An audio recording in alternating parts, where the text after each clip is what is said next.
কিছুদিন ধরে তোমাদের সাথে কোনো রকম ভিডিও শেয়ার করতে পারছি না, তার কিন্তু অনেক কারণ আছে। প্রথমত আমার শরীরটা একেবারেই ভালো না, এখন একটু ঠিক আছি, হয়তো তোমরা গলা শুনে বুঝতে পারছো। আর আমার মেয়েরও না শরীরটা ভালো না।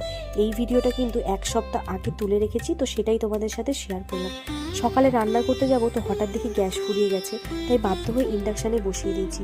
ইন্ডাকশানে কিন্তু চা, দুধ আর জল গরম ছাড়া কিছুই করা হয় না, কিন্তু কিছু তো করে খেতে হবে, তাই বাধ্য হয়ে নিরামিষভাবে বসিয়ে দিয়েছিলাম।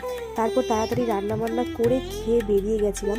আমি আর আমার হাজব্যান্ড গেছিলাম একটা ইম্পর্টেন্ট কাজে, তো আমার জীবনে একটা গুরুত্বপূর্ণ কাজই বলতে পারো। তো সেখানেই গেছিলাম, তাড়াতাড়ি করে কাজটা সেরে বাড়ি ফিরে আসছিলাম, কারণ তিতিরকে রেখে গেছি। যাই হোক, কিছু খেয়ে গেছিলাম তো আবার খিদে পেয়ে গেছিলো, কারণ অনেকটা সময় কেটে গেছে। আর দেখো, আসার সময় রাস্তায় কি সুন্দর গাছ, এত ভালো লাগছিল। আর এসে দেখি মা করেছিল ইলিশ ভাপা, কারণ গ্যাস চলে এসেছিলো আর ইলিশ মাছও নিয়ে এসেছিলো বাবা। খেতে কিন্তু দুর্দান্ত হয়েছিল।